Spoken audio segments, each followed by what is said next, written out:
Ando devagar, porque já tive pressa e leve esse sorriso, porque já chorei demais. Hoje me sinto mais forte, mais feliz, quem sabe, só leva a certeza de que muito pouco eu sei, que nada sei. Conhecer as manhãs e as manhãs, o sabor das maçãs e das maçãs. É preciso amor pra poder gostar, é preciso paz pra poder sorrir, é preciso a chuva para florir. Penso que seguir a vida seja simplesmente compreender a marcha e tocar em frente. Como um velho boiadeiro levando a boiada, eu vou tocando os dias pela longa estrada eu vou. Estrada eu sou. Conhecer as manhãs e as manhãs, o sabor das maçãs e das maçãs. É preciso amor pra poder gostar, é preciso paz pra poder sorrir, é preciso a chuva para florir. Todo mundo ama um dia, todo mundo chora, um dia a gente chega, um outro vai embora. Cada um de nós compõe a sua própria história e cada ser carrega em si o dom de ser capaz de ser feliz. Conhecer as manhãs e as manhãs, o sabor das maçãs e das maçãs. É preciso amor para poder gostar, é preciso paz para poder sorrir, é preciso a chuva para florir. Ando devagar porque já tive pressa e levo esse sorriso, porque já chorei demais.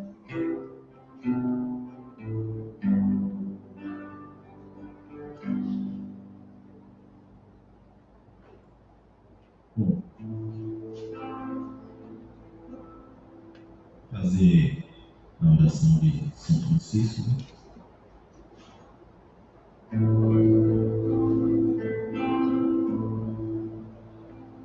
Senhor,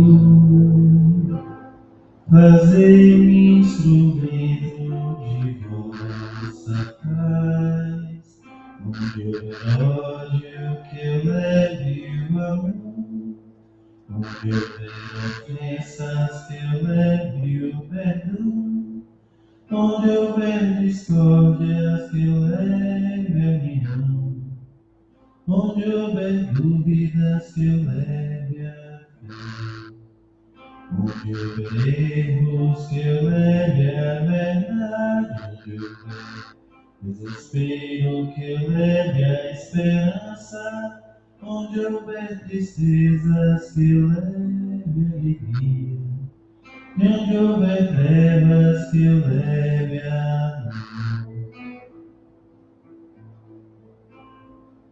Ó Mestre, fazei que eu procure mais consolar que ser consolado, compreender que ser compreendido, amar que ser amado, pois é dando que se recebe, é perdoando que se é perdoado, e é morrendo que se vive para a vida eterna.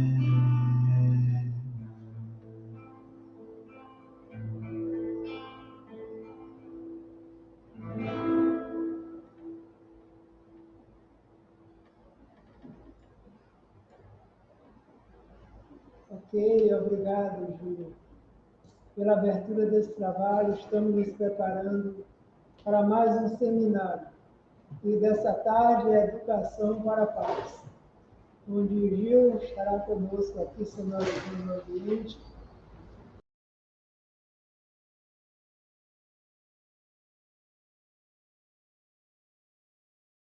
Já aqui presente, boa tarde, Iracema Silva.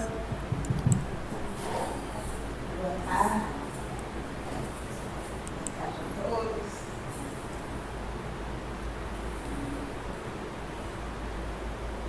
Olha, você não pode começar por aqui. Só para você saudar o público que a Teresa também está presente aqui conosco. Boa tarde a todos. É com muita alegria que nós estamos aqui nesse dia, 15 de outubro, dia do professor, falando de uma coisa tão importante, tão necessária para os dias de hoje, para todos os tempos, que é a educação para a paz. Uma alegria. Ana Teresa, seja bem-vinda, uma boa tarde. É um prazer tê-la aqui conosco nesta tarde. Prazer é nosso, meu irmão. Muito obrigada de coração. Sema, receba meu abraço, meu carinho como amiga e como aluna sua, viu? Sempre que estamos juntos é um momento de grande aprendizado. Um abraço a todos nós, que juntos nessa tarde permaneceremos na sintonia com o Mestre Jesus. Com certeza. Logo mais você voltará fazendo a sua participação no processo. E nesse momento nós passamos a palavra a Iracema. O tema é Educação para a Paz, onde ela vai nos trazer reflexões sobre lições que a paz proporciona. Iracema, seja bem-vinda mais uma vez e um bom trabalho. Muito obrigada, meu irmão. E hoje vamos falar da educação para a paz, uma abordagem sobre exatamente a bênção que é a educação, tá? Mas não podíamos deixar de começar o nosso dia, esse nosso encontro, falando do dia de hoje. Vamos tentar aqui abrir os nossos slides ao vivo, né? Ao vivo sempre acontece essas coisas boas que mostram, que nos traz a nossa humanidade, o nosso desejo de acertar, o nosso aprendizado constante, tudo isso é um processo de educação. E contamos aqui com os nossos, esse é o último, e vamos botar lá para o primeiro, meu irmão.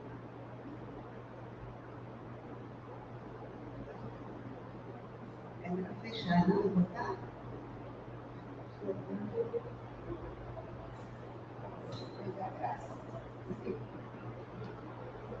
Muito. Pronto. E aqui nós estamos, né, começando a nossa caminhada. Esse é o processo da caminhada para a paz. Mas hoje é o dia 15 de outubro. E nesse dia, nós não podíamos deixar de começar esse nosso encontro dizendo muito obrigada, professor. Homenagear os nossos professores, né? E trazendo aqui a reflexão de Gabriel Chalita, quando ele disse: ser professor é semear no terreno sempre fértil e se encantar com a colheita. Muito profundo e o nosso mais sincero agradecimento a todos os professores. Sem eles, nós não estaríamos aqui. E nessa oportunidade, eu gostaria de ler um pequeno trecho de algo que eu escrevi há 2 anos. No dia 14 de outubro de 2020, eu escrevi algo para e sobre os professores. Peço licença para prestar essa homenagem hoje aos professores, categoria a qual também eu pertenço. Então, eu escrevi que o professor é colecionador de esperanças. Iniciamos o ano 2020, animados pela perspectiva de um novo ano, com projetos e realizações acontecendo. Ao lado dos projetos pessoais, começou o semestre. E o papel do professor entrou em cena, de novo. Sala de aula, planos de ensino, reencontros afetuosos, o cafezinho na sala dos professores, o sorriso e o abraço nos nossos alunos. Estava tudo igual e tudo tão diferente. De repente, algo começou a inquietar. O mundo deu uma girada e tudo parou. Pausa compulsória na vida. Na nossa vida de repetição, no nosso senso permanente de urgência. Fomos mandados de volta para casa e tantos ali não se encontraram. Haviam se perdido em tantas coisas, na vida tão funcional, que já não sabiam quem eram na sua essência e no seu nicho familiar. Sentimentos e ideias confusas tomaram conta de todos, atônitos. Todos buscavam respostas e muitos tiveram que buscar hospitais, médicos e consolo para a dor e para as perdas inesperadas. E neste cenário surge uma figura única. Alguém que invade as casas e que precisa rapidamente criar e apresentar alternativas e estratégias para envolver, motivar, acolher e conduzir outras pessoas para que não desistam, para manter a esperança e o olhar na perspectiva do seu sonho e do seu crescimento. Alguém para dizer, não pare, continue apesar disso, afinal, tudo passa. Mas não fique olhando isso passar, inerte como espectador. Não, vamos passar caminhando juntos, porque enquanto o que nos fez parar, vamos passar caminhando juntos, enquanto o que nos fez parar, faça a passagem que veio fazer. Esse alguém quase sempre usa óculos, traz um livro no braço, uma caneta na mão e o coração cheio de esperança para contagiar o outro da certeza de que a vida é muito mais do que aquilo que se vê. Esse personagem que invadiu a casa de cada aluno para que ele não desistisse é você, o professor, a professora. A pessoa que dedica voluntariamente a sua vida para educar, para ensinar, para despertar no seu aluno o poder de fazer, de ser, de crescer, de realizar. Você que é guia, modelo que instrui, que cultiva, que constrói, que faz realizar sonhos. Você que não só transmite conteúdo, mas também ensina estilo de vida, ultrapassa barreiras e forma cidadãos. O professor foi o personagem que mais rápido precisou se refazer e se adaptar às novas estratégias e tecnologias, com mudança de comportamento para melhor integração ao novo momento e, assim, acolher ao aluno nas suas dúvidas e ansiedades. Foi tudo muito estranho, muito rápido e, às vezes, atrapalhado. Demandas apressadas, embora o mundo estivesse em pausa. O professor precisou ter novas atitudes com uma flexibilidade única para sair do tradicional e absorver outra forma de se comunicar, nova maneira de ser e se posicionar e de estar com o seu aluno e as suas circunstâncias. Adaptação, flexibilidade, humildade e empatia foram as atitudes utilizadas na nova metodologia, cujas instruções não estavam no tutorial da tecnologia. Mas o professor viveu suas inquietações e dificuldades, ciente de que era preciso modificar-se como educador, não só do outro, mas ainda de si próprio. Viver seus conflitos pessoais, o afastamento de familiares, de amigos, a falta de abraços e da agitação da sua turma, e gerenciar suas emoções com autogentileza e inteligência emocional. E o professor se reinventou. Aliou o aspecto conservador e inovador da educação e com a autoridade moral de quem sabe conduzir um processo de desenvolvimento do potencial humano, abriu-se às novas ideias, novas práticas, novos saberes, novas emoções. Revisitou seus valores, identificou o que precisava melhorar e aceitou o desafio de ser o protagonista em um novo modelo de construção de conhecimento. O gestor de um momento histórico que tem o poder de preparar pessoas para realizar mudanças sociais que vão repercutir em um mundo onde todos possam viver com dignidade. A você, a mim, professores que fazem do seu fazer a identidade do seu ser, todas as homenagens em um ano tão especial, onde fomos mais que educadores. Fomos o efetivo exercício da palavra esperança, enquanto virtude que nos mantém de pé e nos conduz a direcionar sonhos no caminho da paciência. o professor constrói sonhos, o professor salva sonhos, o professor aprimora cidadãos e assim o professor melhora o mundo. Muito obrigada por ter me ouvido. Esse foi um texto que eu escrevi há 2 anos e ao reler esse texto, os mesmos sentimentos de orgulho, de gratidão, de emoção me tomaram e eu quis compartilhar com vocês essa pequena reflexão que fiz no momento que nós estávamos no meio realmente da pandemia. Por isso, hoje, muito obrigada, professora. E vamos, então, conversar um pouquinho, desse rosto lindo, ingênuo dessa nossa imagem. Vai aí a nossa gratidão, não só para os meus professores, mas também para os meus alunos. Porque eles me permitem exercitar a missão de professor. Nós começamos também trazendo um grande mestre, um grande professor, o nosso Allan Kardec. E Allan Kardec nos diz que é pela educação, muito mais do que pela instrução, que vamos atingir o progresso moral. E aí nós destacamos 3 expressões na fala de Kardec: educação, instrução e moral. E mais, para que essa frase de Kardec possa ser bem entendida, a espiritualidade nos dá algumas instruções, algumas respostas. Na questão 685A, o seu comentário está lá escrito que não é educação moral pelos livros, mas a que consiste na arte de formar os caracteres, a que forma hábitos, pois a educação é o conjunto de hábitos adquiridos. Somente a educação pode reformar os homens. Não a educação que tende a criar homens instruídos, mas a que tende a fazer homens de bem. Então, aqui fica claro para nós o quanto há uma diferença entre a instrução e a educação nessa formação de homem de bem, embora a instrução seja um componente essencial. A instrução ela é informativa, na qual são despertados e cultivados os valores intelectuais. Sem ela, a educação, temos certa dificuldade, um nível de comprometimento, ela é indispensável. Mas a educação ela é muito mais abrangente. Ela está além desses conhecimentos, dessas linhas de escolaridades. Por quê? Porque ela incute bons hábitos e ela desenvolve virtudes. Essa é a grandiosidade da educação. E o que mais nós podemos trazer? Os nossos valores, as nossas virtudes, são elas que formam aqui os nossos hábitos. Nossos hábitos decorrem exatamente dos valores que temos, das virtudes que desenvolvemos. E são os nossos hábitos que formam a nossa cultura.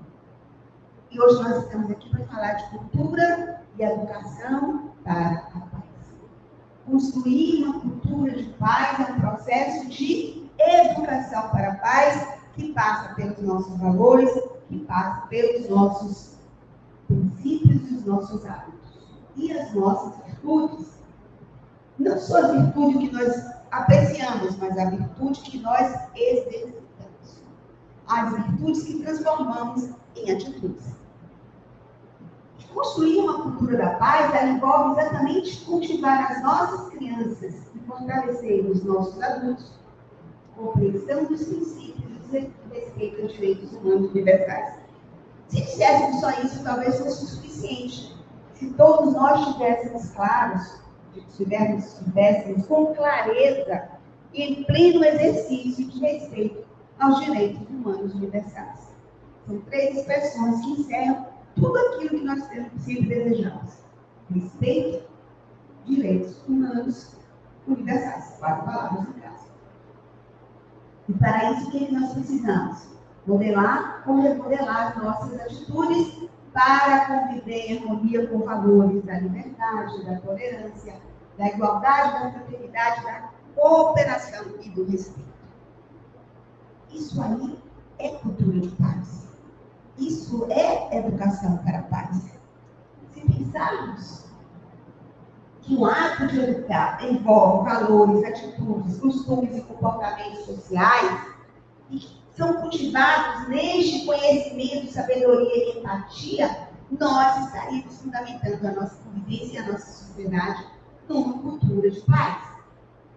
Mas nesse processo se envolvem dois personagens, o educador e o educador. Este é um processo que se estabelece onde o educador precisa estar atento às condições morais, sociais, intelectuais e emocionais do ser educado. Aí entra a figura importante, não do professor apenas, mas do educador. Educador e professor, que é uma relação intensa e recíproca. Uma relação que conduz ambos ao processo da evolução. Porque essa influência, ela é contínua, constante e necessária. Haja visto que somos espíritos, e muitas vezes o nosso educando é um espírito que está ao nosso lado para nos ensinar, para nos ajudar no processo da evolução. Daí não podemos ver a figura do educador sendo educando, o educando sendo educador, mas numa troca intensa, contínua, permanente, de valores, de ensinamentos, de princípios, de virtudes e de desafios. Esse é o processo contínuo da educação e da evolução.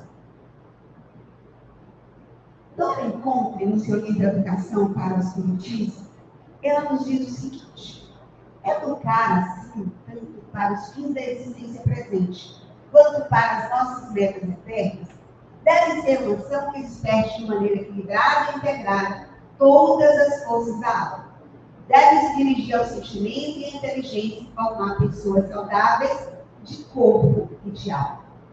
Se nos formamos saudáveis de corpo e alma, e se o nosso espírito aqui está no processo de crescimento, de evolução, no processo ascendente para a aquisição da perfeição, não podemos de maneira nenhuma desprezar o nosso olhar e a nossa atenção específica para a construção das realizações de paz. Passa por aí. E a espiritualidade nos diz o seguinte: se é isso que nós queremos, precisamos ter algumas consciências. O homem quer ser feliz, é o sentimento que faz parte da natureza. Todos nós temos a necessidade de ser felizes. Todos nós queremos ser felizes. É da nossa natureza. Por isso, ele trabalha procurando o quê? Identificar as causas que dificultam essa sua felicidade. Não só procurando, como tentando remediá-las. E a espiritualidade nos diz que nós só não somos felizes quando nós nos afastamos das leis naturais. Quando somos regidos pelo orgulho, pelo egoísmo, pela falta de caridade, pela falta de justiça e de amor. Mas Kardec, a espiritualidade, destaca que o grande empecilho para o nosso progresso e a aquisição da nossa paz é o egoísmo. E ele nos diz que quando compreender, ou seja, quando nós compreendermos que o egoísmo é uma dessas causas que impedem a nossa felicidade e que gera orgulho, ambição, a cobiça, a inveja, o ódio, desrespeito, dos quais nós também somos vítimas. Quando nós percebemos que o egoísmo perturba todas as relações sociais, provocando desavenças, desvio de confiança, obrigando-nos, em caso vamos nos incluir, obrigando-nos a nos manter constantemente na defensiva, porque para nós, essa vida inquieta, estamos sempre na defensiva, fazendo do nosso amigo o nosso inimigo.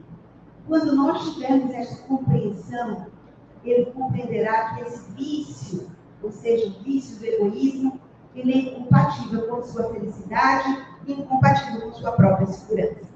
E aí nós nos afastamos do estado de paz.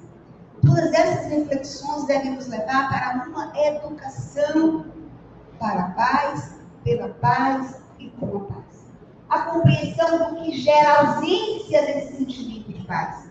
Compreensão do que gera ausência da educação da paz. Compreensão do que gera a nossa incerteza da paz.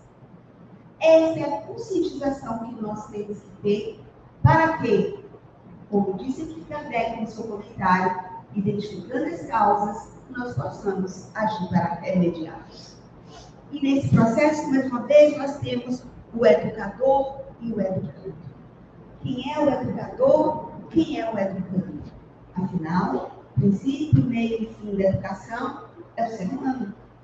Quem é o educador e quem é o educando nessa construção? Bem, o educador somos todos nós. O educador é toda pessoa que fez o processo das explicações ou das experiências, que aprendemos também pela vivência do outro, aprendemos também por aquilo que vemos, por aquilo que experimentamos, por aquilo que conhecemos. Explicações ou experiências passa ensinamentos úteis para alguém. Esse é o educador. E todos nós somos, em tese, em potência, educadores. E, ao mesmo tempo, todos nós somos, em potência, educandos. Pais, avós, professores, ou qualquer outra pessoa que tenha o quê? Aí, dois componentes necessários, indispensáveis para o educador. Paciência e humildade. E para educando também, não? Sim. Porque muitas vezes o educando não aprende por falta de humildade. Seu processo seja dificultado pela sua inquietação, sua impaciência. Mas o educador, de um modo especial, ele tem que ter paciência e humildade para, descer até o nível de entendimento do seu educando, transmitir os ensinamentos que ele precisa. Essa é a figura do educador. E Dora Encontre, para completar esse raciocínio, ela nos diz o seguinte: aquele que sabe sempre deve ensinar. É uma máxima que nós temos que trazer. Aquilo que eu sei, eu devo ensinar a compartilhar. Aquele que ama sempre se eleva. Então, olha, se a gente junta o meu saber com o meu amor, a forma da minha educação começa a mudar. A sabedoria e o amor reunidos são sempre fatores de educação dos espíritos. Não é preciso escolher a profissão de professor para se ter responsabilidade educativa. Toda ação que contribui para a evolução dos homens é uma ação pedagógica. Então, para ter responsabilidade educativa, eu preciso ter conhecimento, mas, acima de tudo, eu preciso ter amor. Nessa perspectiva, nós vamos ver agora quem é o educando. Bem, o educando é um espírito imortal que se reencarna sucessivas vezes. Com que finalidade? Atingir a perfeição moral. E esse seu processo de aprendizado é contínuo. Então, em algum momento, eu vou estar no papel de educador. E esse meu olhar sobre o educando não pode fugir dessa perspectiva de que ele é um espírito em processo de evolução. A cada existência ele dispõe de mais inteligência e isso permite discernir o bem e o mal. E como nos diz a espiritualidade, esse é o processo da nossa evolução moral. A percepção que temos e a distinção que temos do bem e do mal que nos é concedido pela inteligência. Inteligência essa que é estimulada pela instrução. Instrução que passa pela figura do educador. Então, submetido a esse processo de educação que edifica, ele corrige falhas, ele aprimora ideias, ele ilumina sentimentos e trabalha no bem comum. Aí nós temos o educando e aí nós temos o educador. E onde que começa esse processo de educando e educador, de educador e educando, essa relação permanente contínua? Ela começa no lar. A base da educação começa no lar. A relação começa na família. E é no lar que começa a educação integral e a educação para a paz. E aí nós precisamos ter alguns cuidados na nossa vigilância. A construção da paz começa exatamente aí. Quando a gente não vigia, por exemplo, a nossa linguagem. A nossa linguagem ela vem sempre carregada de muitas expressões que são contrárias à paz. A nossa linguagem corriqueira, quando a gente, às vezes, muitos, né? E aí me permitam dizer a gente, porque eu preciso de corrigir essas expressões da minha palavra, quando muitos falam que vão sair para a guerra. Ou que hoje é mais um dia de batalha. Eu vou mato um leão por dia. E dentro de casa a educação começa a ser nessas expressões. Aí a criança, a gente canta, boi, boi da carapeta, pega essa criança, né? Atirei o pau no gato, e aí vem a violência sobre o pobre do gatinho, tá? A mãe o pai foi para a roça, a mãe foi trabalhar, e a criança começa a ouvir e sentir o quê? Sensação de abandono. Ou seja, essa construção de paz precisa ser criada, não só nas músicas, está atenta não só nas músicas infantis, quanto nas músicas adultas. Muitas músicas que nós cantamos, que são ouvidas e que trazem mensagem de paz. Até nos esportes, a gente vê um jogo, é um mata-mata, né? O cara é um artilheiro. O artilheiro está ligado à artilharia. São expressões na nossa linguagem, são expressões comuns, expressões comuns. Os livros, os filmes, os desenhos animados, tem sempre alguém perseguindo alguém, batendo alguém, matando alguém. Até mesmo, né? Pica-pau, que é um desenho legal. A pica-pau, coitada, apanha, sofre e maltrata. Ok, esses desenhos estiveram nas nossas infâncias, mas a gente precisa ir fazendo melhor seleção de alguns comportamentos.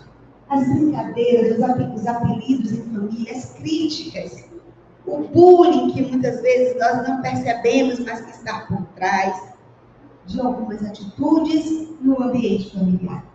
Daí nós estamos contaminando o nosso educando com algumas expressões que não semeiam a paz. Desta forma, Emmanuel nos diz no Consolador que a melhor escola ainda é o lar, onde a criança deve receber as bases do sentimento e do caráter. Os estabelecimentos de ensino propriamente do mundo podem influir, mas não o instituto, mas só o Instituto da Família pode educar. É por essa razão que a universidade poderá formar um cidadão, mas somente o lar pode edificar o povo. Então vamos cuidar dessa nossa linguagem, dessas nossas expressões. Eu sou guerreira. Guerreira vai para a guerra. Né?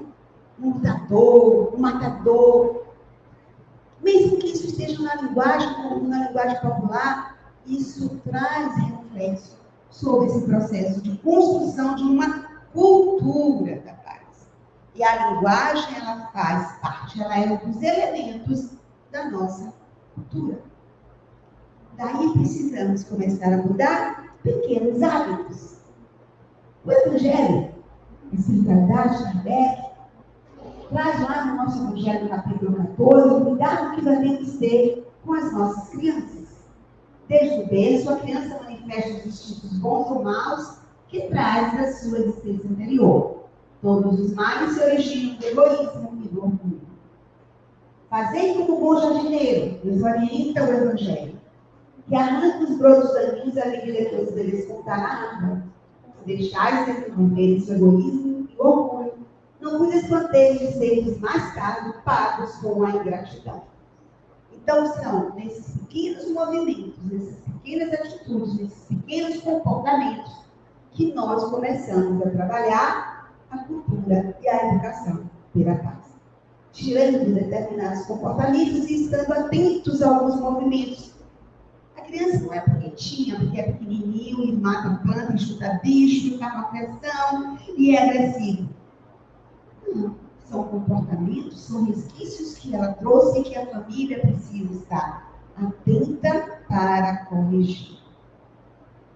Porque ela traz dentro do berço, tá, os instintos de existências anteriores.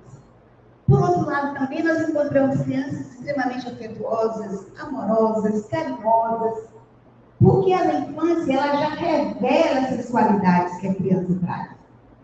E aí entra a sabedoria do educador para explorar, para aproveitar essas tendências e fazer com que essa amorosidade, essa relação afetuosa, possa de fato desenvolver na criança sentimentos e uma cultura de paz. Toda criança, nos diz Joana, na psicografia de Paulo, no livro Estudos Espíritas, que ela fala sobre educação, ela nos diz que a criança é um espírito no começo, momentaneamente esquecido das realizações positivas e negativas, que traz as vidas pretéritas. Redescobrindo o mundo, se reidentificando, tende a repetir atitudes e atividades familiares com que se comprazia antes ou através das quais se entendeu. Essa é a responsabilidade do educador pais, do educador avós, do educador da criança numa idade de educação escolar infantil. Acolhe os filhos que a existência te confiou. Mais adiante nós já temos a fase do adolescente, do educando do adolescente. E aí Amanda nos diz, acolhe os filhos que a existência te confiou na categoria de companheiros da jornada humana, necessitados de apoio sem caça e de orientação sem violência. Como podemos falar de cultura de paz, de uma educação de paz, se muitas vezes esse processo do educador como educando, ele vem carregado de expressões violentas, comportamentos violentos, reações violentas, orientações agressivas. Se bateu pata, se ele fez revide. Quantas vezes não chega em casa apanhado, revide na rua? Como podemos fazer uma cultura de paz se nós criamos com orientação de violência? Observe as inclinações, a intenção do educador, a fim de que possa auxiliá-los a descobrir o que buscam nos caminhos do mundo. E a Amanda nos diz que quem ama sabe dialogar. Em todas as situações, ouve teus filhos com afetuoso apreço. Tempera o calor da disciplina com a bênção da brandura. Isso é uma educação para a paz. Isso é uma educação de paz. Inegavelmente, na educação, a liberdade é primacial, porém com responsabilidade, nos adverte Joana. Nem agressão, nem abandono ao educador. Nem severidade exagerada, nem negligência, muito mais. É essa dose de equilíbrio que constrói, que faz uma cultura que estabelece, insere no ambiente familiar, que insere nas relações do educando uma cultura de paz. Antes, técnicas de amor através de convivência digna, assistência fraternal e programa de experiências vívidas atuantes em tarefas dinâmicas. Desse modo, devemos ter, já encerrando aqui a nossa fala, sempre o exemplo, a figura de Jesus como divino educador.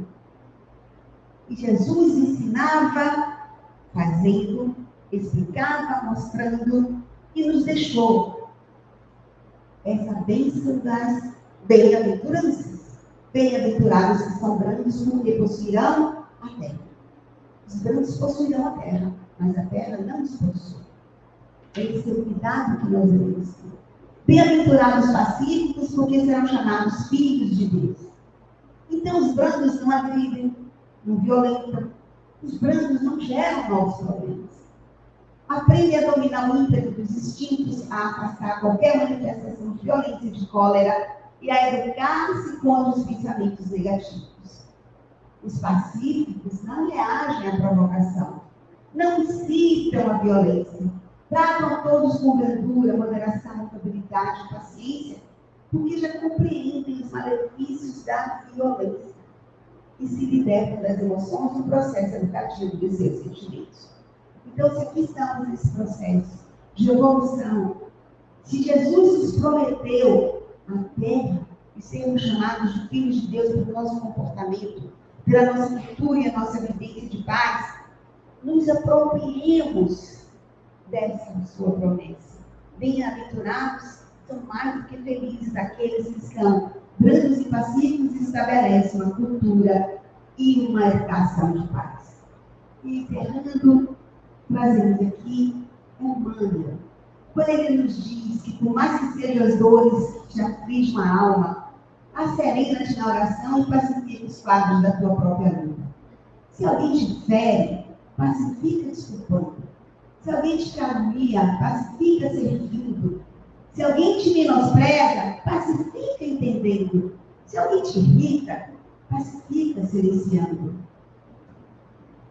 O perdão e o trabalho, a compreensão e a humildade são as vozes inarticuladas da tua própria defesa.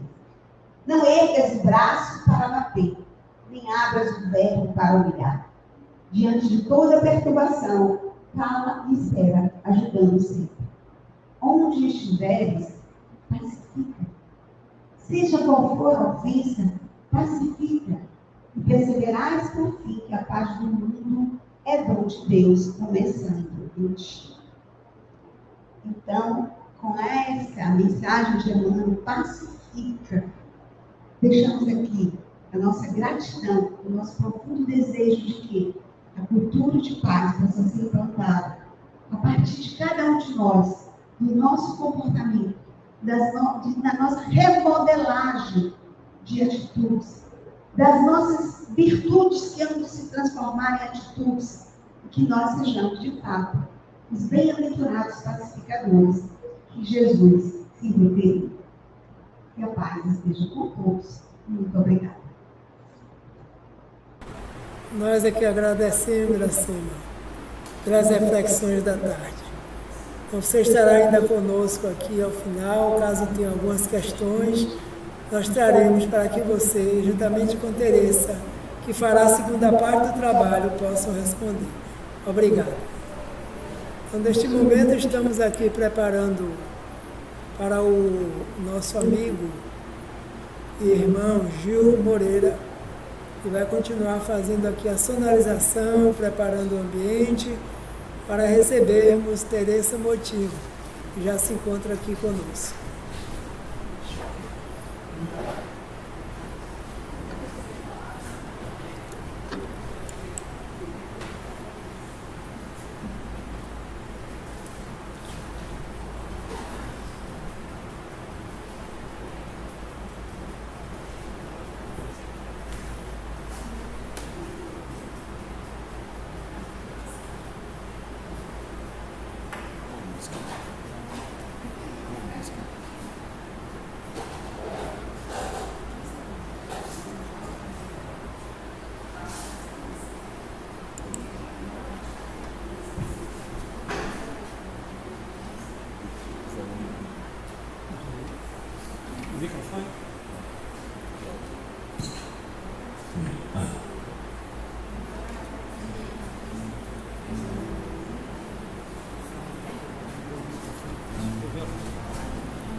Pode cortar, pode desligar.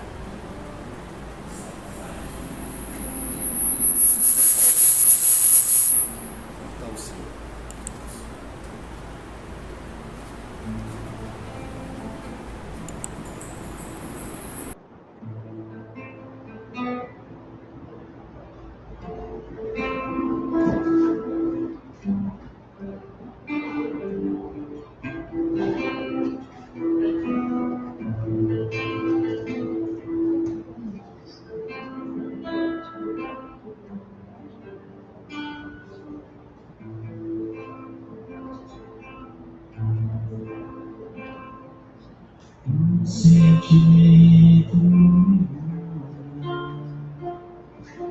não sei dizer, tudo é novo pra mim.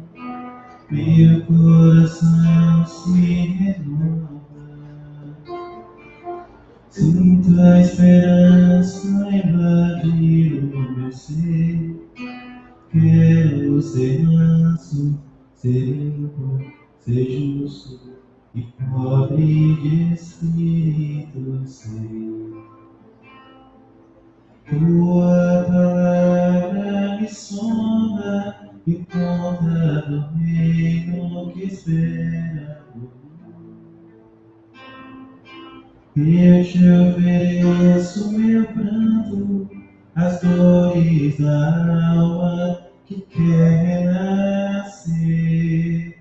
Eu ouvi tua voz sem falar, um canto que segui caminhar, que saber ao visto, eis aqui minha dor. Senhor.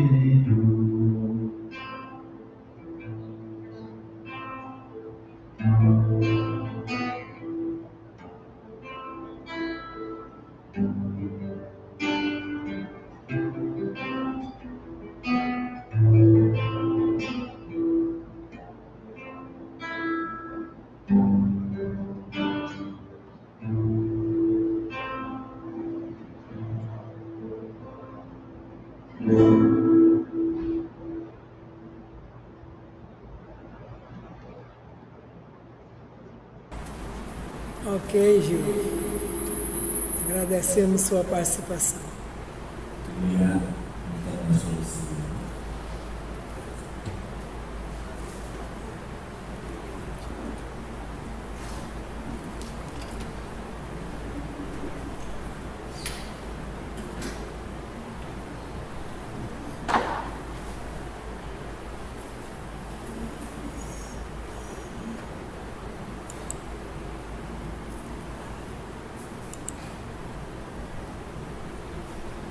Estamos neste momento aqui trazendo Tereza Motinho.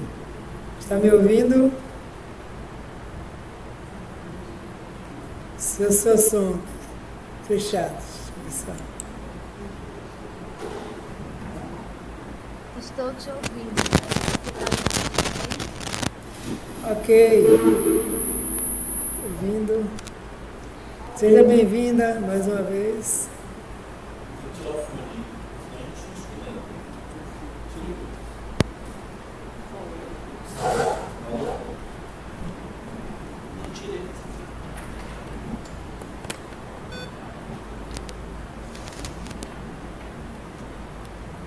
Ok, Paulo. Me ouve, Tereza? Tereza? O som não está saindo aqui. Vê se dá o volume. Dá o volume. Você acha melhor eu tirar o fone? Não. O fone. Como ficou agora? Agora melhorou, Tereza. Melhorou? Então eu fico sem o fone. Certo? É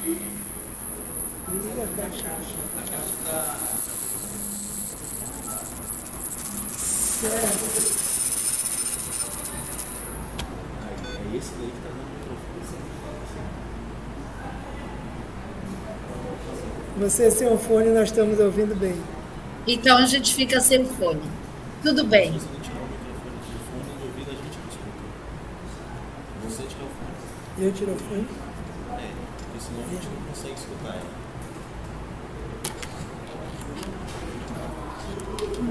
Ok?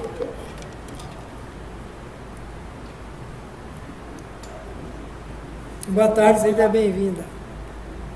Muito obrigada, minha querida. Mais uma vez, quero agradecer ao Instituto Kardecista da Bahia pela oportunidade desse encontro. Um abraço carinhoso a todos os nossos irmãos que do lado da tela se encontram presentes junto a nós nesse momento.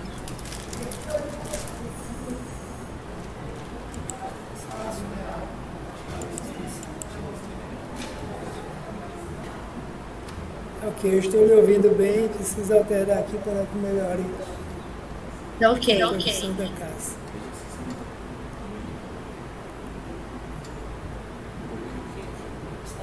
Quando você autorizar, eu começo.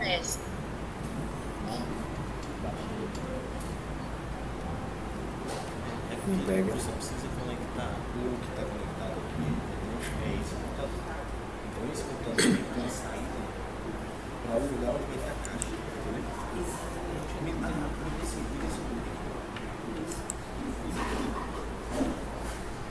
Isso aí é só para essa questão. Esse daí você tem que por isso, porque ela está conectada aqui. Ah, tá. Então esse som daqui tem que sair pra gente, entendeu? Porque o que está saindo é o dele aqui.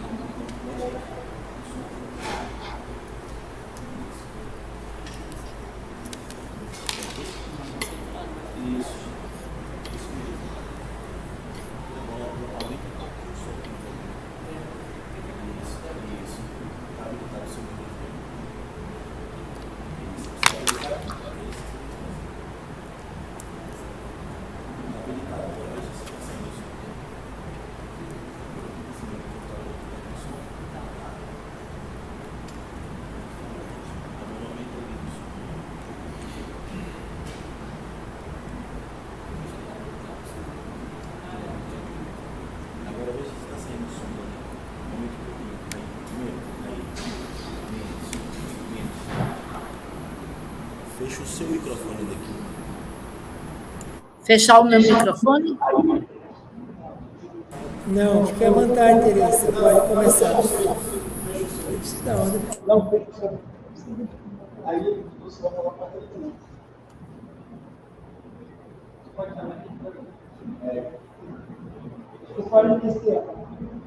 Posso iniciar? Então vamos iniciar com muita alegria, partindo do ponto que a nossa querida Iracema nos deixou. Quando trouxe para nós a reflexão sobre Jesus e os ensinamentos da bem-aventurança. Nós vamos retomar o pensamento do Cristo sobre uma reflexão, de uma mensagem que ele trouxe para a gente altamente determinada, sem ser determinista. Mas o Mestre Jesus nos disse: eu não vim trazer a paz, mas a espada. E diante da perspectiva do nosso diálogo da tarde de hoje, que nos diz educação para a paz, como isso pode ter um encontro com a mensagem de Jesus, sendo ele o nosso mestre, o nosso guia, o coordenador planetário do nosso planeta, aquele que trouxe para nós as verdades mais infinitas sobre o Filho de Deus, que é cada um de nós. Como nós podemos unir a temática da tarde de hoje, trazida pela nossa casa de oração, o Instituto Kardecista da Bahia, com a mensagem de Jesus altamente afirmativa: educação para a paz. Mas o Mestre nos disse: eu não vim trazer a paz, mas a espada. Onde que há esse encontro? E aí é necessário compreendermos qual a mensagem maior de Jesus no entorno da sua grande lição de vida. E cada um de nós podemos falar o amor, a vida, a paz e aquilo com o qual nós mais nos tocamos em relação ao Cristo.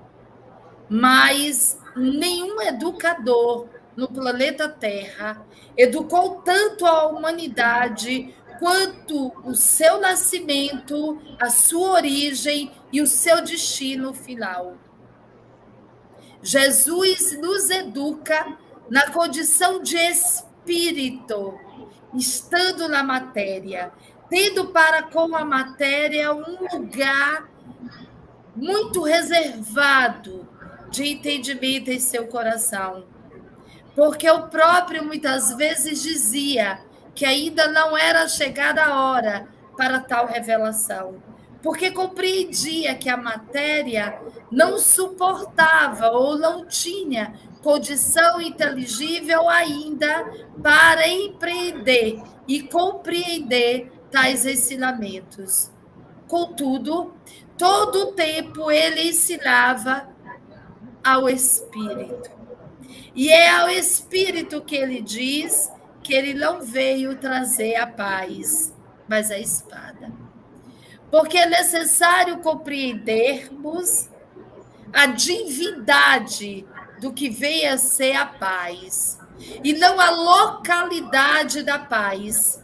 Porque às vezes a gente entende a paz enquanto um constituinte local, temporal, a paz como possibilidade da nossa vida, da nossa existência, nesse exato momento. E o Mestre fala da paz, do ensinamento da paz, numa perspectiva atemporal, porque ele fala e ensina a paz para o Espírito. Não há como, na tarde de hoje, nós reverberarmos sobre a cultura da paz sem chegarmos à condição do que nós somos e não de onde nós estamos. Mas entendendo o que somos, que nós vamos compreender como nós estamos com a paz que Jesus trouxe para nós. Mas ele disse que não veio trazer a paz, mas a espada. Sim, a espada foi para o homem encarnado. A espada foi para a existência física. A paz é para o espírito. E aí nós vamos trazer uma reflexão de um autor italiano, Ítalo Calvino, no livro As Cidades Invisíveis. Ítalo fala algo muito bacana no entendimento dentro dessa perspectiva. Ele não vai trazer uma narrativa de paz ou de violência, mas ele vai dizer que o inferno dos vivos, veja que traçado muito importante. O inferno dos vivos não é algo que será, ou seja, nós não vamos desencarnar ou morrermos, o nome que quisermos dar, para irmos para o inferno, certo? O inferno dos vivos não é algo que será. Se existe, é aquele que já está aqui, o inferno no qual vivemos todos os dias. E aí a gente lembra o Pentateuco espírita, o céu e o inferno. Não há um lugar feito ou escolhido por Deus para que nós possamos ir. Nós já estamos no lugar escolhido por Deus, que é o seu amor. Esse é indiscutível. Contudo, as regiões que nós, na dualidade que vivemos, fomos criando, esse é um ambiente localizado pela nossa condição moral. Então, nós não vamos herdá-lo, nós já estamos nele. E o Ítalo Calvino descreve muito isso no livro As Cidades Invisíveis. E ele segue essa narrativa dizendo assim: o inferno no qual vivemos todos os dias, que formamos por estarmos juntos, que formamos por estarmos juntos. Existem duas maneiras, segundo Ítalo, de não sofrer. A primeira maneira é muito fácil. É aquela em que nós aceitamos o inferno e passamos a viver, a nos tornarmos como parte dele. Se nós estamos no inferno, então fazemos parte do inferno, o inferno faz parte da nossa vida e estamos nele. E ponto. É uma condição muito materialista de ser, porque é determinista. E a segunda forma que ele traz para a gente é uma forma mais arriscada, ele chama de arriscada. Vejamos. E exige de nós mais atenção e aprendizagem. Exige de nós mais atenção e aprendizagem contínua. Qual que seria? A primeira forma é aceitar que o inferno existe e que nós estamos nele. E não há nada a ser feito. Porque eu estou, você está, o outro está, todos estamos. Então, eu nasci assim, Deus escolheu esse lugar para mim e eu não posso teimar contra Deus. A outra perspectiva, ela é arriscada, porque ela exige atenção e aprendizagem contínua. Qual que seria essa segunda? Olha que interessante. É tentar saber, reconhecer quem e o que no meio do inferno não é inferno. Quem e o que no meio do inferno não é inferno. e preservá-lo, e assim abrir espaço para outros novos olhares. Dentro dessa narrativa do Ítalo, aí nós lembramos de Jesus. Eu não vim trazer a paz, mas a espada. A espada para a matéria, não para fazer corte físico, mas para fazer corte moral. E dessecando isso, eu não preciso. Nessa caminhada longa da vida, eu posso ir deixando isso, agradecendo a minha natureza, mas irrompendo com essa atmosfera. E adicionando a compreensão da paz, que só é possível dentro dessa segunda perspectiva. Ela é arriscada, porque ela é seletiva. E ela é traduzida por uma lição de algo que é aprendido.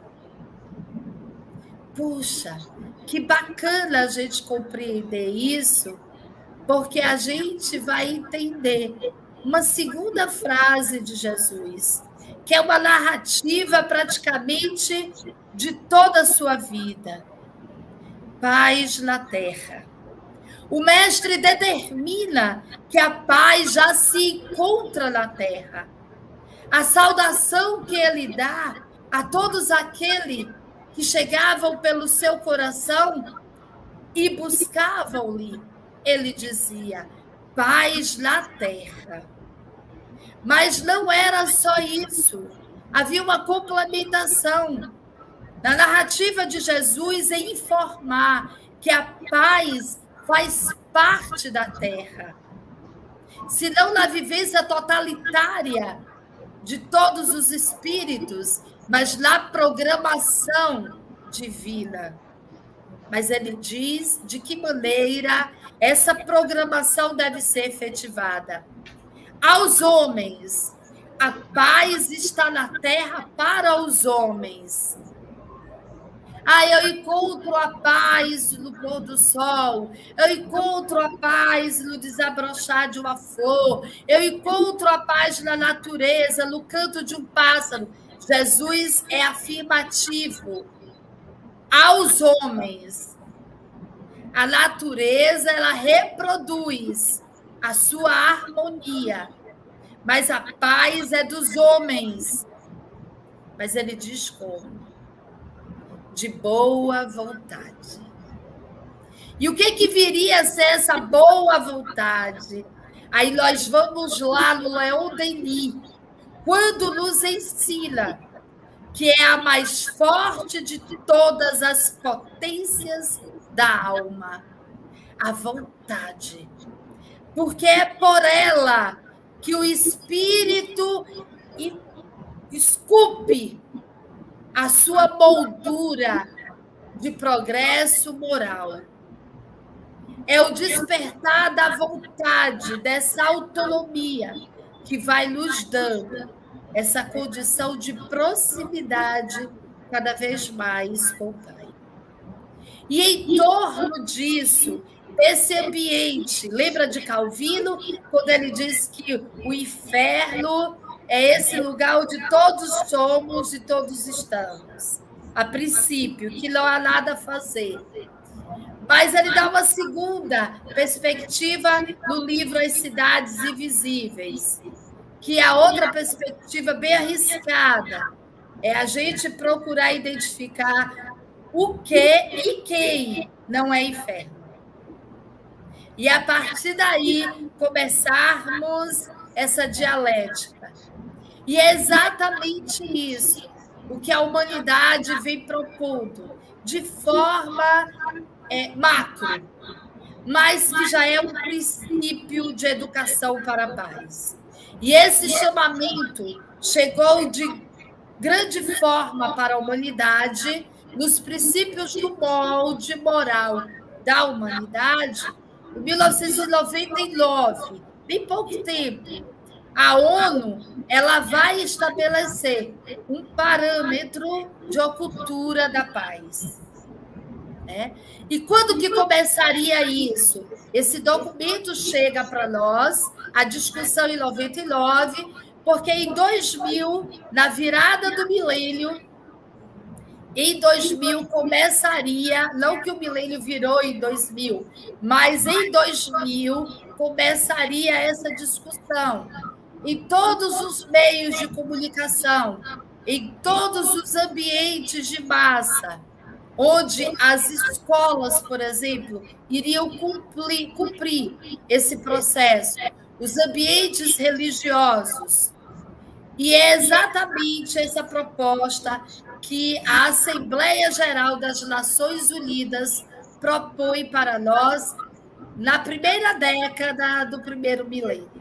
Nós haveríamos de bater uma meta estabelecida. E qual que seria essa meta? Que se iniciou em 2000, tornando este o Ano Internacional da Cultura de Paz. Tá? Essa meta seria transformar o pensamento humano através de mobilizações para a importância da paz. Isso pensado no espaço macro, tá? E a partir daí, desse espaço macro, nós irmos mudando a gerência do nosso comportamento. Nós estamos em 2022. E nesse dia do professor, o Instituto Kardecista da Bahia traz o tema Educação para a Paz. E podemos podemos responder a esta indagação. Nós vivemos na paz? Vejamos, não é viver em paz. Vivemos na paz, numa paz sobre uma compreensão onde todos vivem em paz com a paz? E a resposta, certamente, que não. Então, o que aconteceu ao longo desses 22 anos? Porque nós já estamos na segunda década e ainda não foi estabelecido. Para compreendermos a cultura da paz, é necessário que tenhamos em mente que é preciso desvinculá-la da condição macro para a condição micro. E a isso, Nando Cordel, ele é perfeito na música Paz pela Paz. A paz do mundo começa em mim. Não há como eu acreditar em organizações governamental ou não governamental, mas instituições outras que promovam a paz para mim. O papel é o contrário. O gestor da nossa vida somos nós. Então, devemos ser nós a gestar esse ambiente de paz.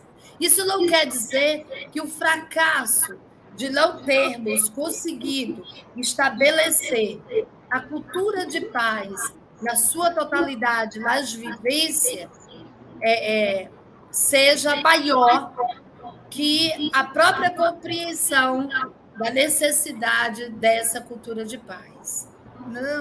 Não houve fracasso, não houve erros. Nós estamos compreendendo aonde podemos acertar mais, tá? Ajustando as medidas, porque, afinal de contas, quando nós falamos de paz, não se fala de paz para o indivíduo que nasceu há 60 anos, há 80 anos, há 100 anos, há 20 anos, há 15 anos, há 10 horas, nesse exato momento. Seja de 100 anos, seja nesse exato momento, quando nós falamos de paz, nós estamos falando do espírito. E esse é longo, ele vem de uma caminhada, só na condição de Homo sapiens, milenar. de hábitos, de cultura enraizada, de defesa de vida, que propaga muito mais a violência do que a paz. Então, o entendimento no bojo da paz, ele ainda é muito novo, mas ele é o grande empreendimento do homem. E qual que seria os primeiros passos do mecanismo para a educação da paz? A ONU estabelece 2 princípios que ela privilegia. O primeiro é o diálogo. E o segundo é a mediação da resolução de conflitos. Tá?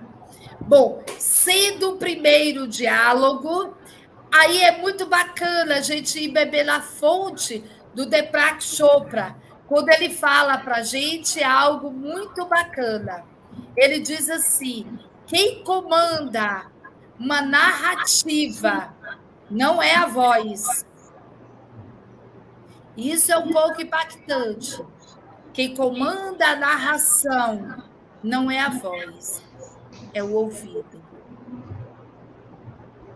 Para que nós venhamos a estabelecer e temos o privilégio de sabermos dialogar, é necessário que, enquanto um fala, o outro escuta. É necessário a gente entender que existem 2 verdades naquele momento posto e que ninguém é total dela no seu plano maior. Porque nós ainda não estamos nessa condição moral. Então, esse diálogo, e aí a gente vai beber, lembrei agora do Paulo de Tarso, no livro Paulo e Estevão, quando Paulo de Tarso, ele tem uma narrativa de ajuste com o Tiago, que é muito bacana, esse refazer dos seguidores do Cristo, do estabelecimento da harmonia, da convivência. E nesse grande diálogo profundo, que está lá no livro Paulo e Estevão, eu não me recordo qual capítulo, mas é um capítulo mais já para o final, onde ele, ouvindo Tiago, trazer as explicações do porquê de determinados ajustes, tá, da cultura judaica para o empreendimento da Casa do Caminho, Paulo pensa algo e que Emmanuel traduz para Chico, e Chico registra. E nós trouxemos isso para a nossa vida. Ele diz: a humanidade precisa mais de compreensão que de conhecimento. Naquela época, Paulo de Tarso já reverberava isso para aqueles homens. Imaginemos hoje para nós. A humanidade precisa mais de compreensão que de conhecimento. Aí o Deepak Chopra fala exatamente isso, que na narração é muito mais importante a audição do que a fala em si. E nesse diálogo a gente compreende, quando a gente privilegia o diálogo. Então eu ouço, eu compreendo o comportamento do outro, eu entendo. E a outra forma que traz para nós a ONU é a mediação. Não é ir para os extremos, mas é pegar o ponto necessário de um com o ponto necessário do outro e mediar, intercambiar e promover novos comportamentos. E foi feito algo muito forte na primeira década, estruturado da cultura da paz. E houve até uma cartilha produzida na época e que ela é de domínio público, nós podemos ter acesso. E nessa cartilha, produzida pelo Ministério da Justiça do Brasil, há uma informação que vem muito a calhar para esse nosso encontro.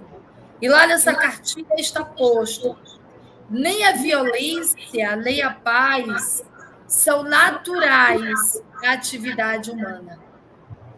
O que isso quer dizer?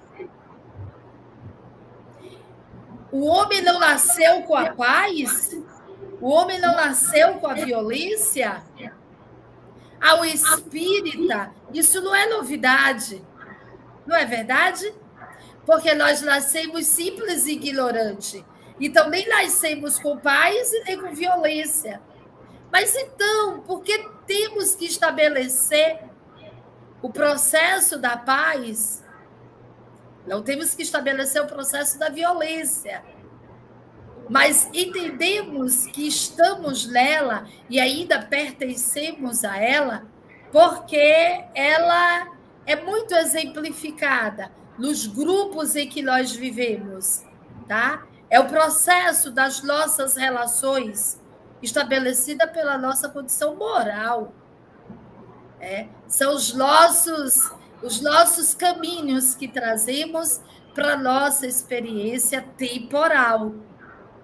E aí ela se apresenta na forma da gente falar, da forma da gente se expressar, da forma da gente sentir, da forma da gente pensar e por aí afora. De todas as formas em que o homem possa mostrar a sua presença, ele vai mostrar a sua condição moral.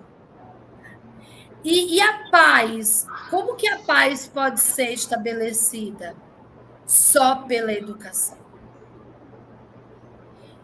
A nossa querida Iracema trouxe uma fala da Doreen Contri no livro Espiritismo e Educação, Educação e Espiritismo. Eu não sei bem a ordem.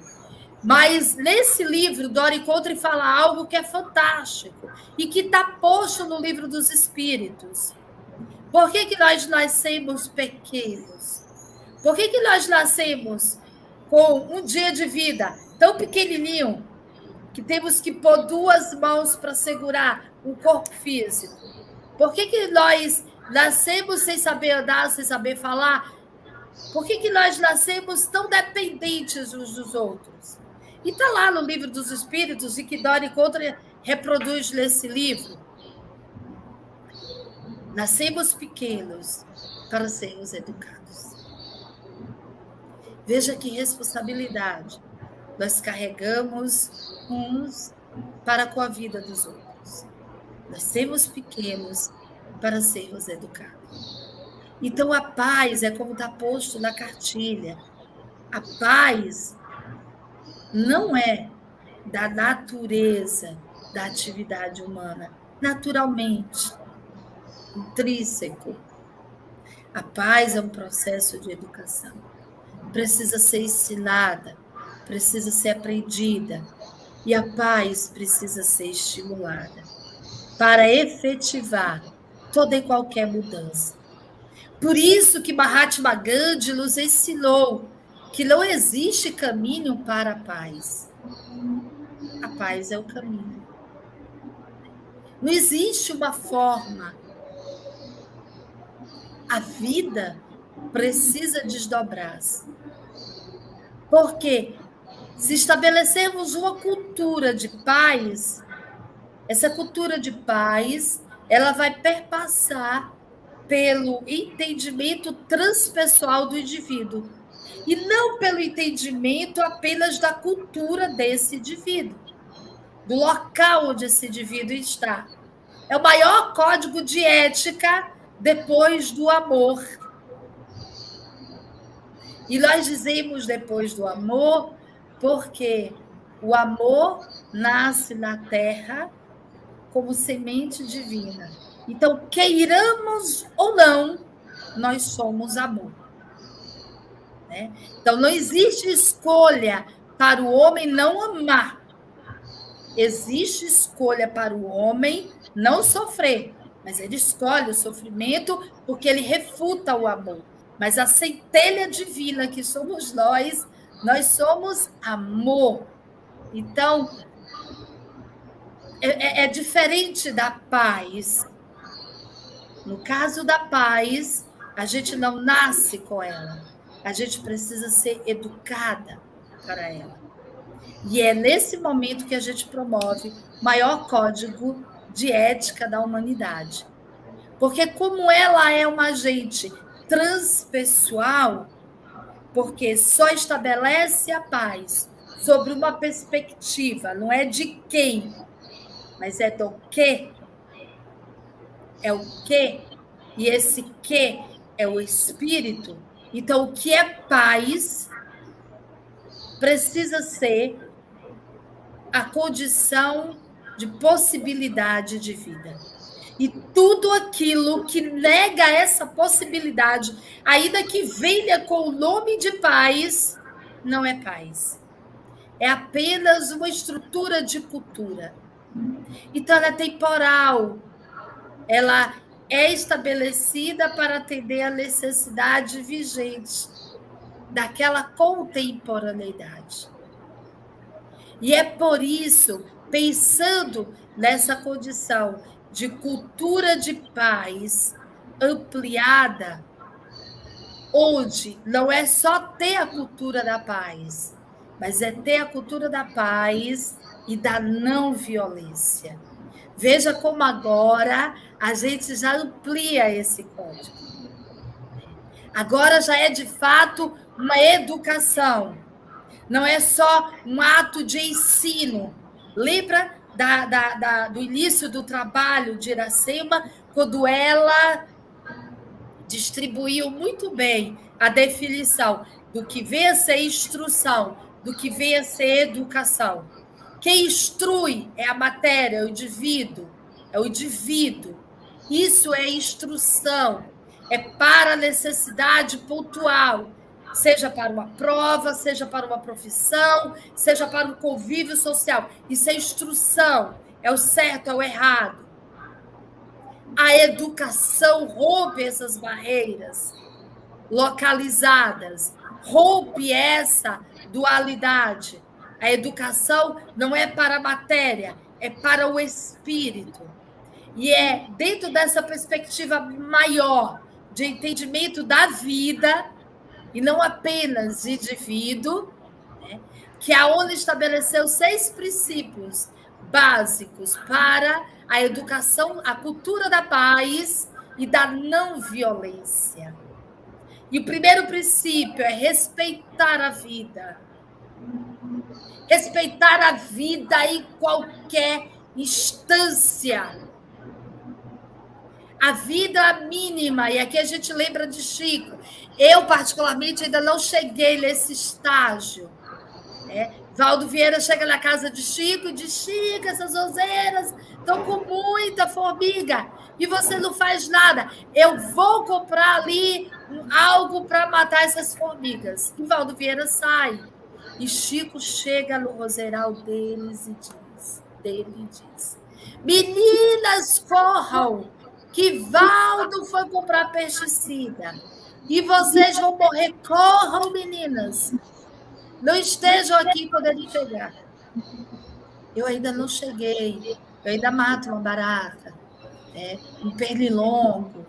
Eu ainda promovo algumas coisas. Eu acho que há outros animais bem nocivos. Se eu não puder chamar o corpo de bobeiro, mas eu tento tirá-las de outra maneira. Essa vida, nessa condição ampla, bem traduzida por São Francisco de Assis, cantada por Gui no início do trabalho, eu ainda não tenho. Mas esse respeito à vida enquanto ar, eu não poluo. A vida enquanto água, a vida em todos os reinos, melhor dizendo. Não é só a vida que está no meu ventre que eu preciso respeitar e dizer não ao aborto, mas é a vida que está do outro lado a me afrontar, e eu não devo me armar para combater essa vida. É o respeito à vida.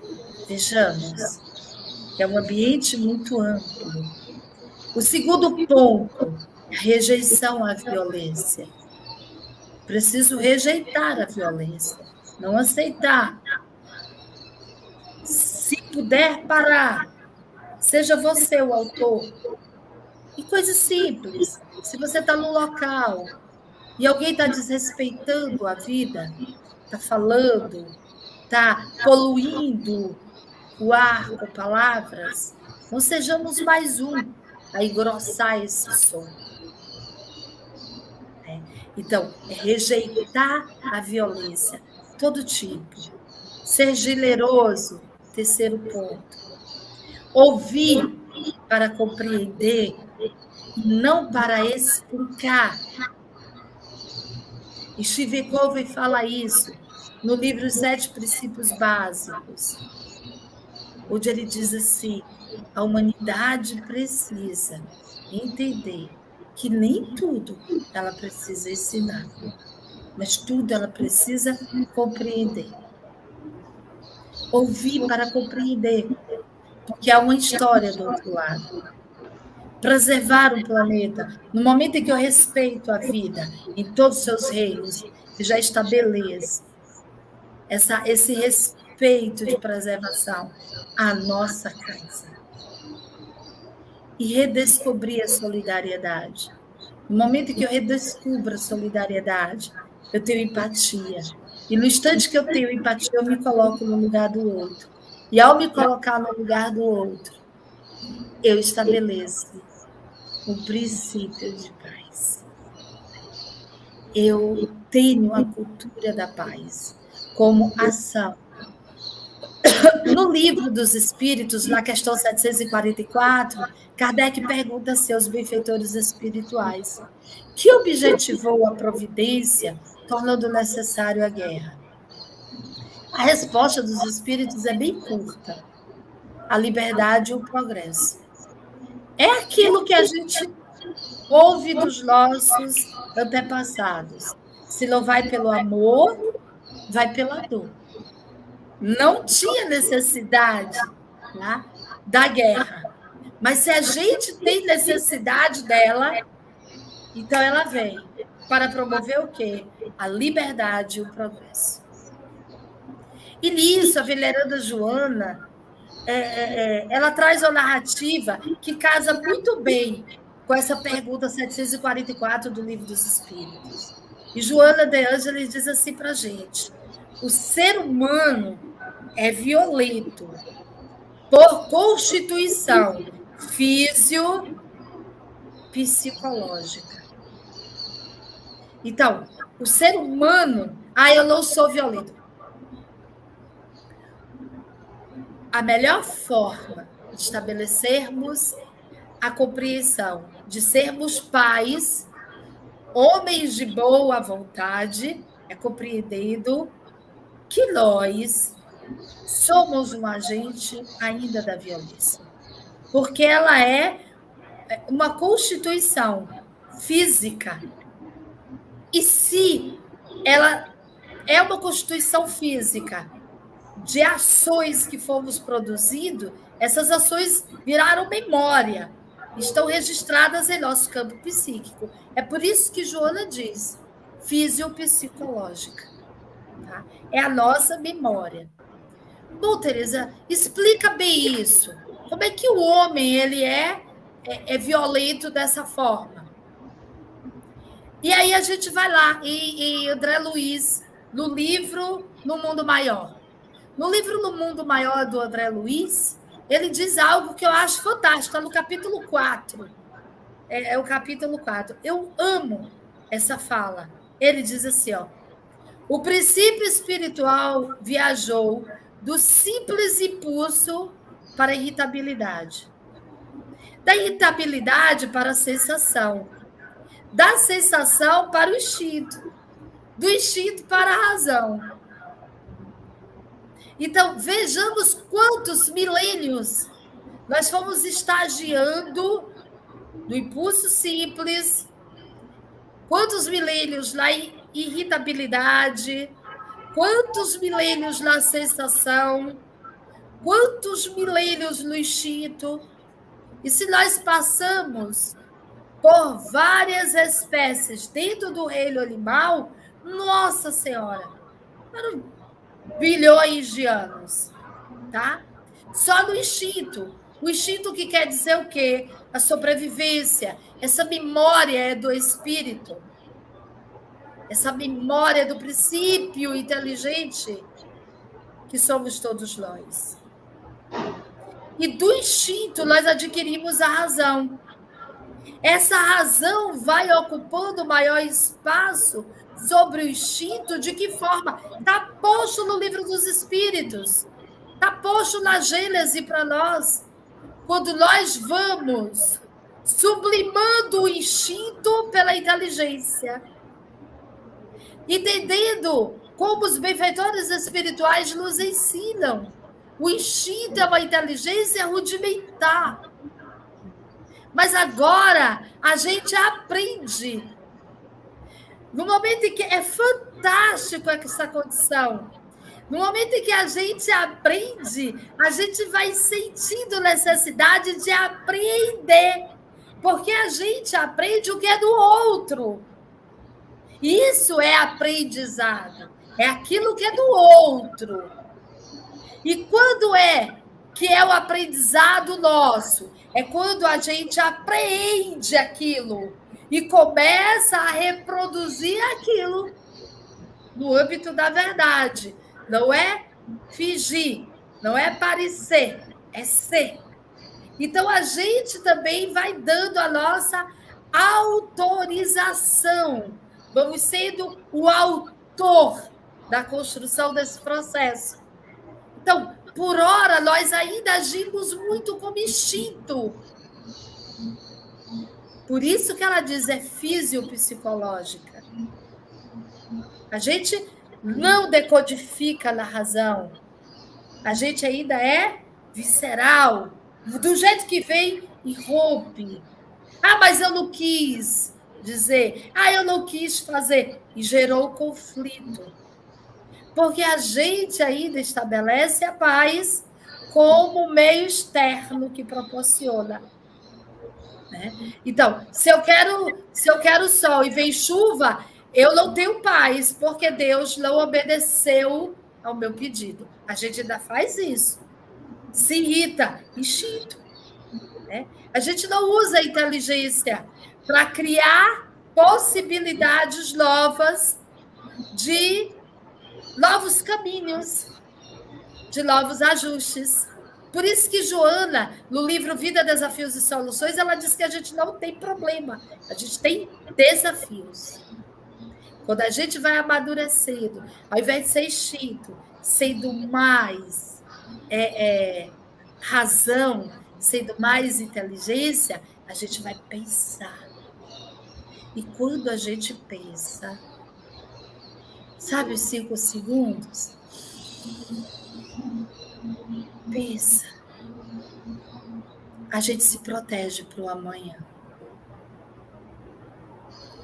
Porque a gente chama a nossa responsabilidade as nossas ações. É por isso que Joana diz que a violência nas ruas, que alcança as nações inteiras, tem início desconcertante no indivíduo moral, na condição moral. E quando nós desagregamos, quando nós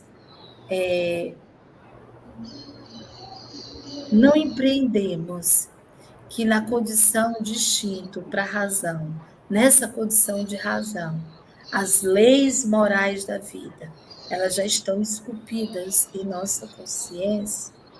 Está lá no livro dos Espíritos. Tá? Eles dizem que as leis morais da vida estão em nossa consciência. Como assim estão em nossa consciência? Se eu não conheço. Aí, nesse momento, a gente lembra do Antônio Damasio, é um grande cientista da atualidade na área da neurociência. E ele diz algo que toca, é um cientista altamente materialista, que vai falar algo que é extremamente numa interpretação bem rudimentar, é muito espiritual. Ele diz que só há consciência quando nós utilizamos o recurso da intuição. Bom, o que viria a ser isso? Casado com a resposta dos espíritos sobre as leis morais, que já estão em nossa consciência, mas a gente não sabe, né? A gente nunca ouviu falar. A gente já ouviu falar alguma coisa lá do decálogo de Moisés, mas só. Então, uma outra coisa a gente sabe. Mas o que viria a ser isso? Empreendido esse saber. Quando nós produzimos essa narrativa da intuição, quando o nosso campo pineal, quando aquele momento do pensar, quando aquele momento do orar, e aí Joana diz, quem ora, fala com Deus. Quem medita, ouve Deus. Quando a gente para esse momento, então a nossa intuição ela é acionada. E nesse momento, nós temos consciência. É um campo muito mais abrangente, porque a consciência de espírito não é consciência espiritual. Consciência espiritual é outra coisa. É consciência de espírito. Então, não importa a guerra, nós estamos em paz. Mahatma Gandhi falou isso. E é por isso que Joana diz que ninguém vive em paz interior sem a consciência do dever reto cumprido. E Sema já sentou na cadeira, dizendo para mim que o tempo está esgotado. Tem muita coisa, tá? Mas eu gostaria de encerrar essa nossa participação lembrando do querido Paulo de Tarso, quando ele disse para nós, combati o bom combate. É dessa forma que a gente vai se educando para a construção da paz. A paz não é só ausência de guerra, não é só silêncio externo. A paz é quando a gente desperta todos os dias e diz, por hoje, por isso a gente tem de Jesus. Não vos quietei com o dia de amanhã. Por hoje, eu preciso ser melhor que ontem. E aquilo que eu fiz ontem, que me prejudicou, que prejudicou quem estava ao meu redor, isso é combater o bom combate. Mas ele disse algo que completou a frase. Guardei a fé. Combati o bom combate e guardei a fé. Quando nós estabelecemos em nós a educação para a paz, nós não só levamos e somos a paz, como nós potencializamos a terra a ser a presença de Jesus em seu plano maior. Muita paz.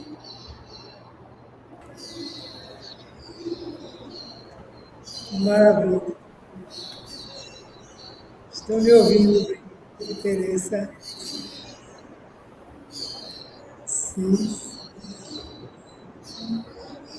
Uma tarde maravilhosa. Agora eu consigo trazer aqui as duas convidadas da tarde, Ana Teresa e Alcina Silva, finalizando nosso encontro desta tarde, celebrando o Dia dos Professores, Educadores por Excelência, a educação integral da vida espírita, e nós aqui participando desse grande banquete espiritual. Vejamos se tem algum comentário, alguma pergunta aqui no chat, nós não temos.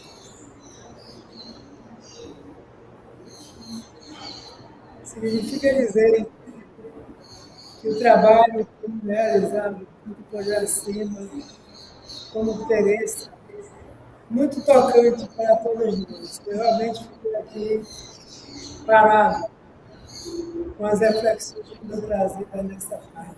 por favor, no YouTube. Ouça no YouTube para prestar. Então, já que nós não temos questionamento, seria esse nosso momento final. Então, como eu já cumpri, a Sema já está aqui para fazer as suas considerações finais. Pode usar a da câmera que está funcionando, né? Pronto.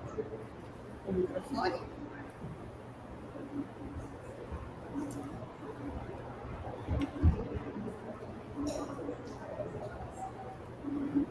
Acho que por ali você pode usar também direto. Ok. Bem, foi uma tarde maravilhosa. Tereza, um abraço, meu carinho.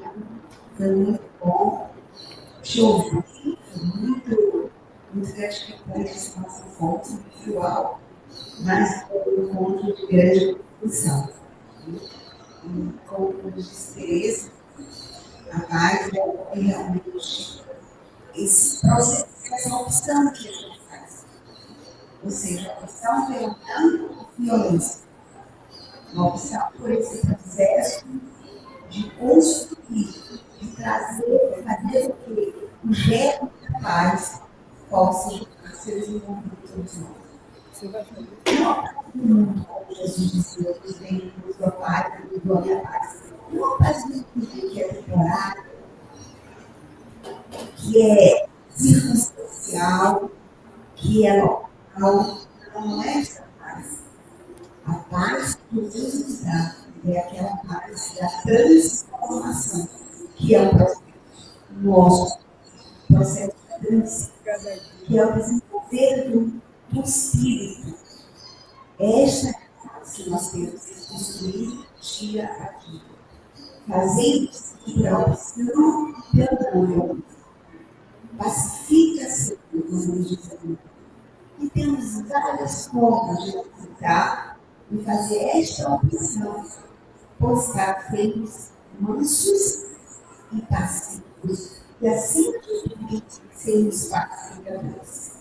Que Jesus abençoe todos nós, e que essas lições de hoje, como da nossa grande responsabilidade como construtores, como educadores, como educandos do processo da paz, possa ajudar, modelar e remodelar nossas atitudes sustentadas nas nossas virtudes e nos nossos valores que estão aqui na nossa consciência, a partir da certeza de que as leis morais já estão inseridas, já estão no conhecimento do nosso espírito.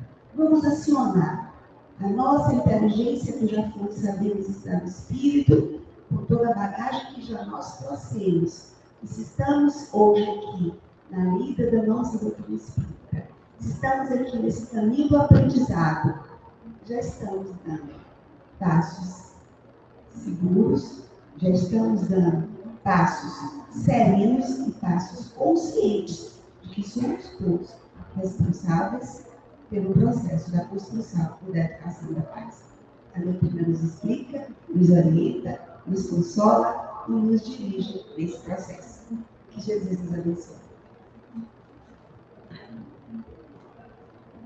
Que bom que assim seja. Tereza, nós agradecemos a sua grande participação nesse momento. Muito importante para todos nós, como alguém disse aqui, por este banquete espiritual dessa tarde, que o Instituto Kardecista da Bahia oferece para todos nós.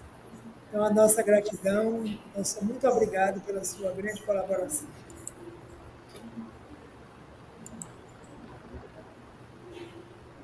Eu que agradeço, meu querido, ao Instituto pela oportunidade, pela confiança, e peço licença a todos aqui presentes para dar um abraço carinhoso em Iracema. Eu disse para ela, quando nós nos reencontramos, olha, eu não estou te conhecendo pela primeira vez, é o reencontro, porque as nossas almas ficaram felizes. E isso, quando ocorre, é porque nós oferecemos ao outro a nossa paz. É como diz a canção, a minha paz te dou. A tua paz eu recebo. Porque nós agenciamos a paz no ambiente onde nós estamos. E encerrando esse momento, em nome da minha casa de oração, o Centro Espírita Bezerra de Menezes, que no mês de outubro comemora o 41º mês de Jesus. E nós, todos aqui reunidos, tem muitos amigos nossos aqui de Jiquié presentes. Todos nós agradecemos a equipe espiritual responsável por esse evento, que levou para dentro dos nossos lares o diálogo sobre a paz, o quão importante e o quão é possível. E encerrando, eu trago uma mensagem do Deepak Chopra, que é uma grande lição de paz para as nossas vidas.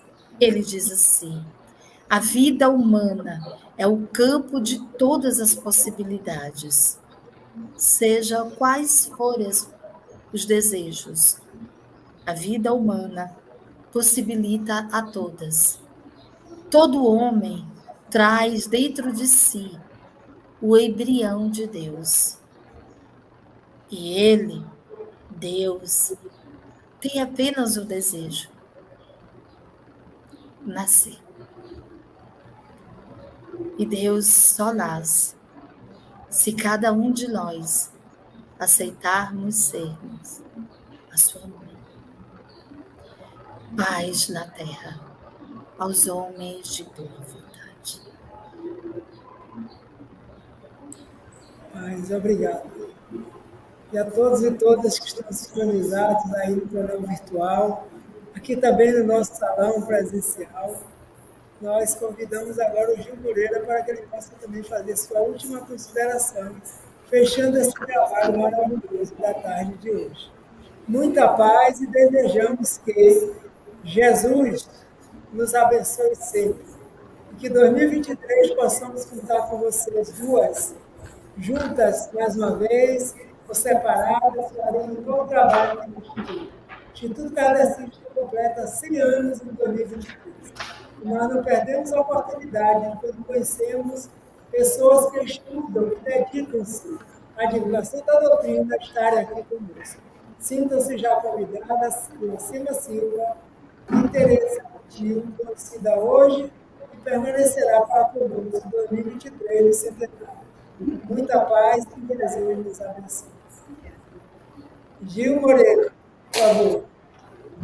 Muito obrigado a todos. Estamos encerrando o nosso encontro desta bela tarde, no dia 15 de outubro de 2023. Um excelente encontro no plano físico e no plano espiritual, com certeza, onde estamos finalizando esse nosso momento de educação para a paz com a musicalidade. Uma boa noite, boa semana, reflexões e muita paz a todos.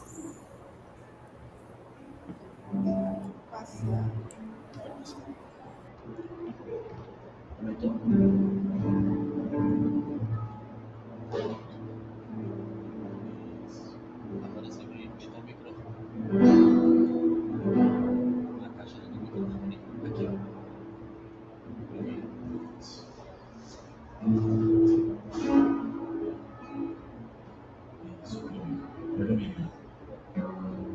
Isso. Ótimo.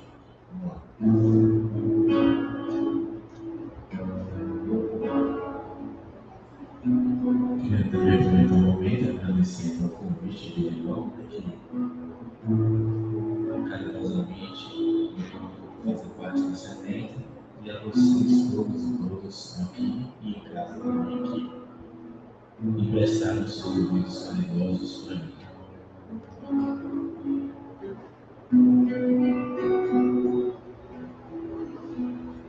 A paz invadiu meu coração, De repente me encheu de paz, como se o vento de um tufão arrancasse os meus pés do chão, onde eu já não me vejo mais. A paz fez uma revolução, invadiu meu destino. A paz, como aquela grande explosão de uma bomba sobre o Japão, fez nascer o Japão da paz. Eu pensei em ti, eu chorei por nós. Que contradição, sua guerra paz, nosso amor em paz. Eu vim parar na beira do cais, onde a estrada chegou ao fim, onde o fim da tarde é lilás, onde o mar é livre, o lamento de não usar.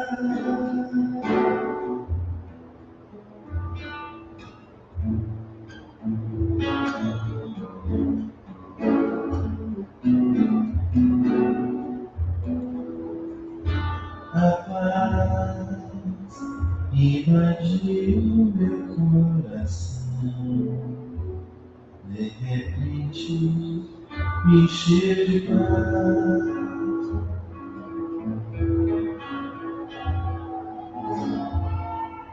Muita paz.